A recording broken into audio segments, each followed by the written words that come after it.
Hi guys, my name is Levana. We are going to discuss some very important question and answers of the chapter Rise of Nationalism in Europe. So this is how our chapter starts.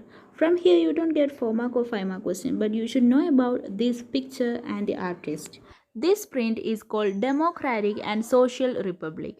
This is prepared by Frederick Sorrow in 1848. Another important thing is you can see a statue in the left side. That statue is known as Statue of Liberty.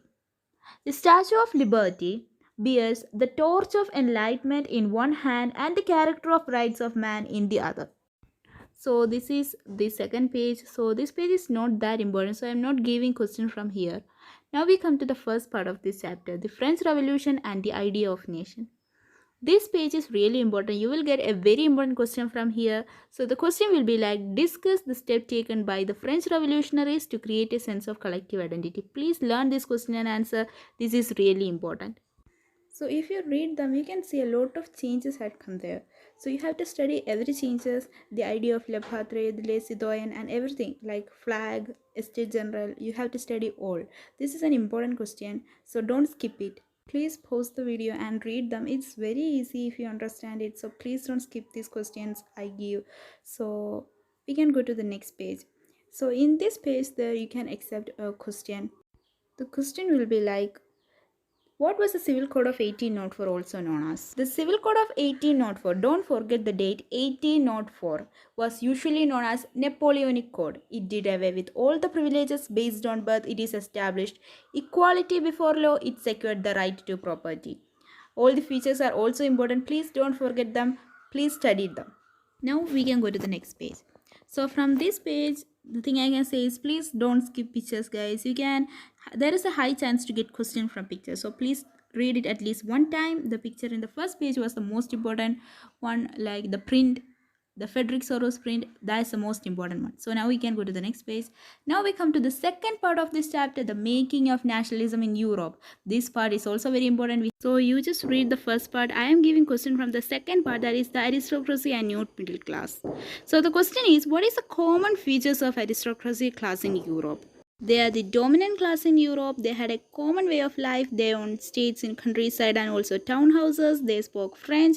Their families were connected by ties of marriage. There are more points like they are small group and also the people was made up of peasantry. But you don't have to write all points for 2 or 3 marks. Please don't waste time. Time is very important in exams, so please don't do that.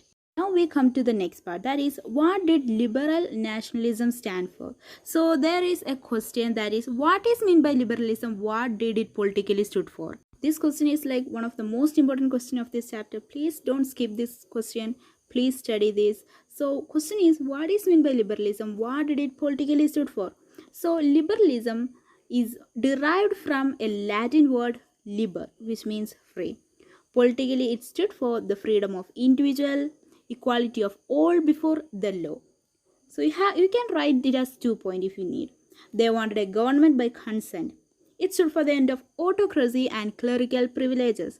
They wanted a constitution and representative government through parliament. They also stressed what? Private property. So there is also economically, but politically is more important than economically, but you have to study both.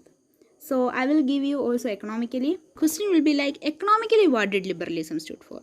So it stood for the freedom of markets and the abolition of state imposed restrictions on the movement of goods and capital. The movement of what? Goods and capital.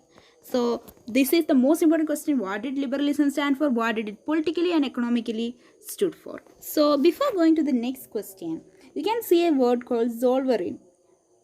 So that word is really important. That date also is very important. So please read this part. Zollverein. I will briefly say what Zollverein is. So it is a new commercial class wanted a unified economic territory which allowed a free movement of goods, people and capital. So in 1834, please mark that date. That date is really important. 1834, a custom union or Zollverein, it is also known as customs union, was formed at the initiative of Prussia. It was joined by 17 German states. And I will also say what its objectives are. So it abolished tariff barriers. They abolished tariff barriers. They reduced the number of currencies from 30 to 2. They changed the number of currency. They reduced it from 30 to 2. They created the network of railways.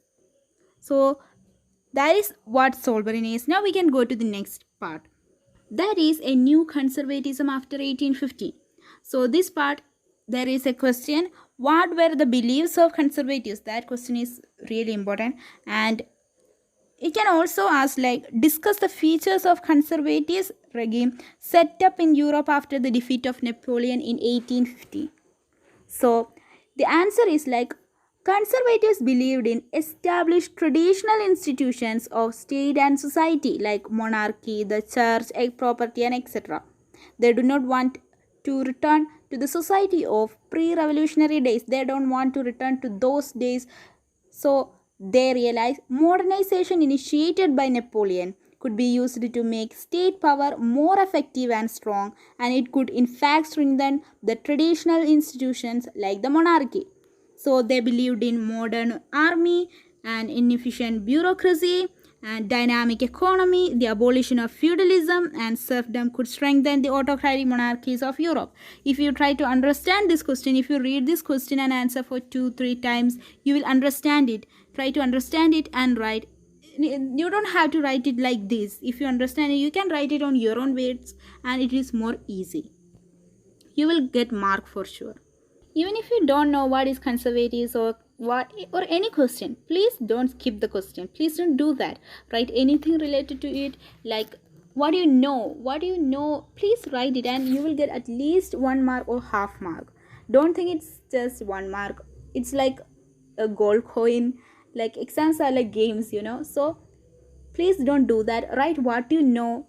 So from this part, I'm not giving you any question, but you need to study a word, that is Treaty of Vienna. That date is really important. Treaty of Vienna of 1815. Also, you have to know what is the objective of Treaty of Vienna. So the objective of undoing most of the changes that had come about in Europe during the Napoleonic War. So the main objective is undoing most of the changes that had come about in Europe during the Napoleonic Wars. So you need to know what Treaty of Vienna is. So I'm not giving any question, but you have to remember the date. Now we can go to the next part. From here also I'm not giving any question, but you can see there is a man called Giuseppe Mazzini. So I don't know how to pronounce, but he have an important role in this chapter. You need to know some things about him. So he was a member of Carbonari. And also he founded 2 underground society called Young Italy and Young Europe. These 2 words, that is Carbonari and also Young Italy and Young Europe.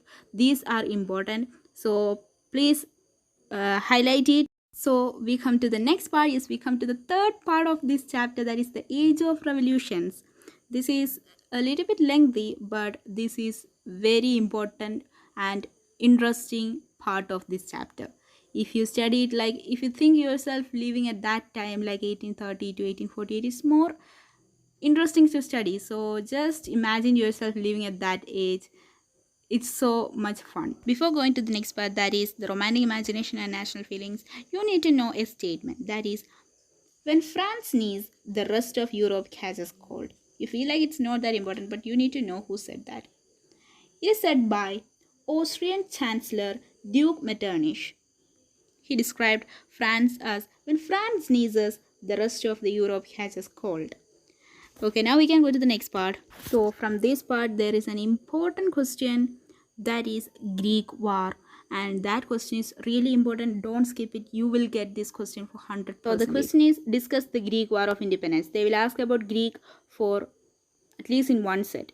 So the answer is, Greece had been part of Ottoman Empire since 15th century.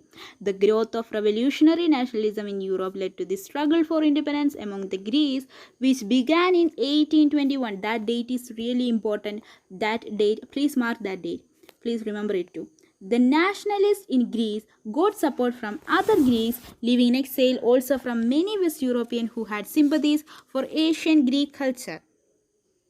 And also poet and artist considered Greece was the cradle of European civilization and mobilized public opinion to support its struggle against Muslim Ottoman Empire.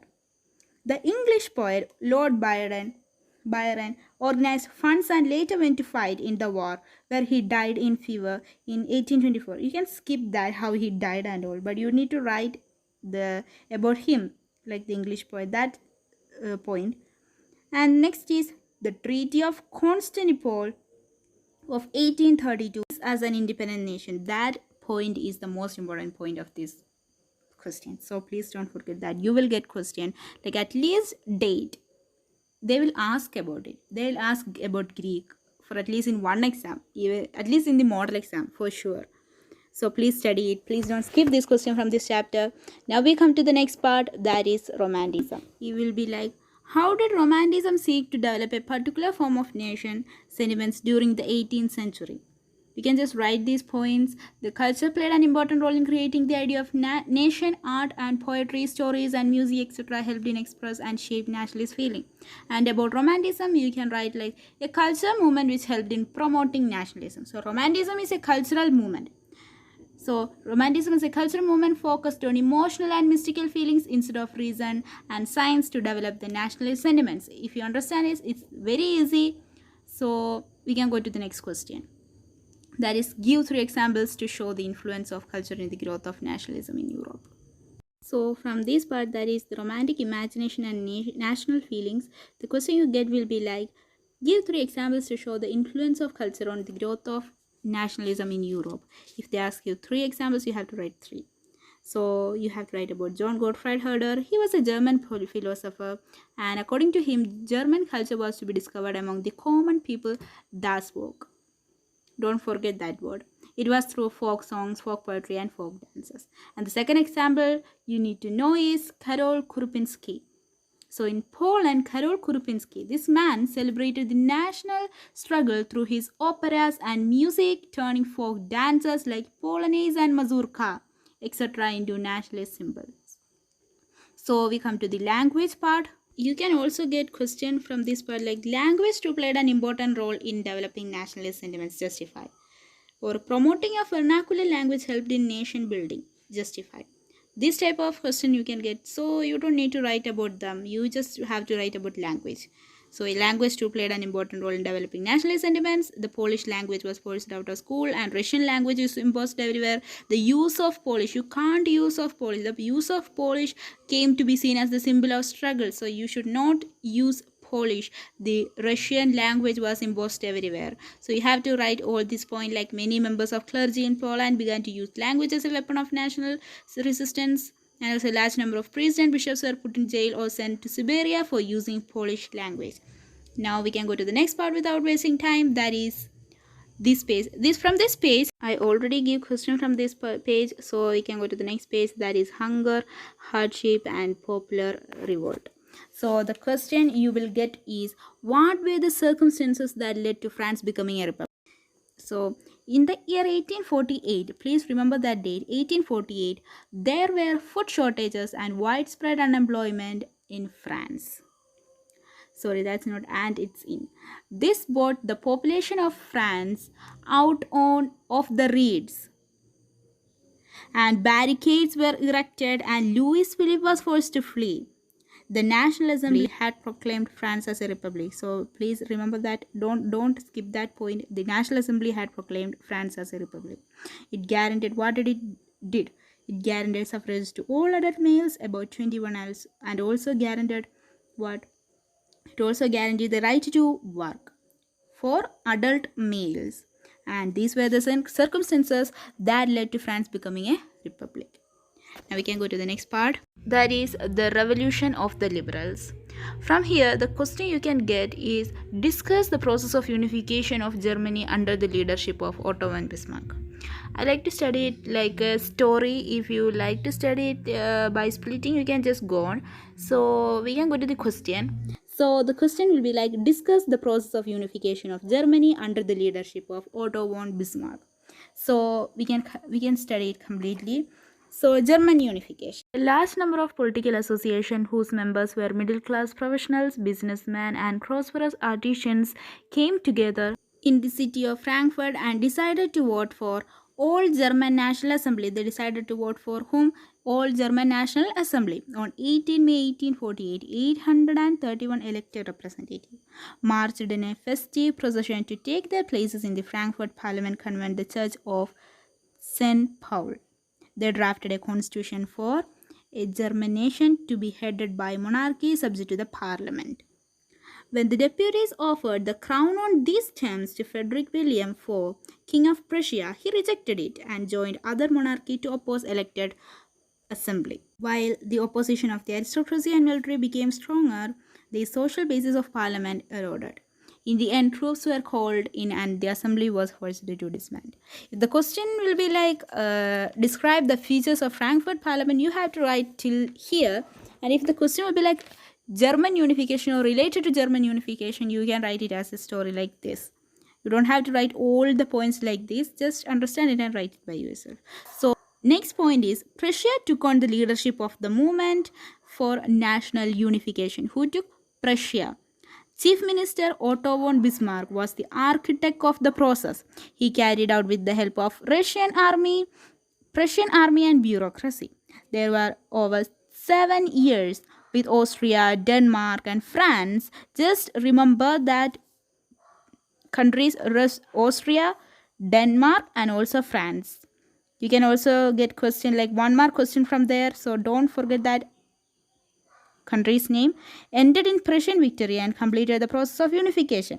So there it completed. That's how it completed. So next point is really important point, that is in January 1871, the Prussian King William I was proclaimed German Emperor in the ceremony held at Versailles. That point is the last point and that is the most important point in this question. So the German unification, the Italy unification and Britain unification and all are in the next part of the video. For notes, please see the second part of the video. I don't want to make the video very lengthy and make you bored. So please take a break, eat some snacks, drink some water, come back and watch second part of the video. You can do it, guys. You can study hard, work hard. And if you have any doubt regarding the question or answer or any points, please feel free to comment in the comment box. And also if you see any mistake, please feel free to comment in the comment box, and also I can clear it. Surely I will reply to your comments. And also if you like the video, please like, share and subscribe. Share it to your friends, help them too. And yeah, see you guys in the next video. Thank you.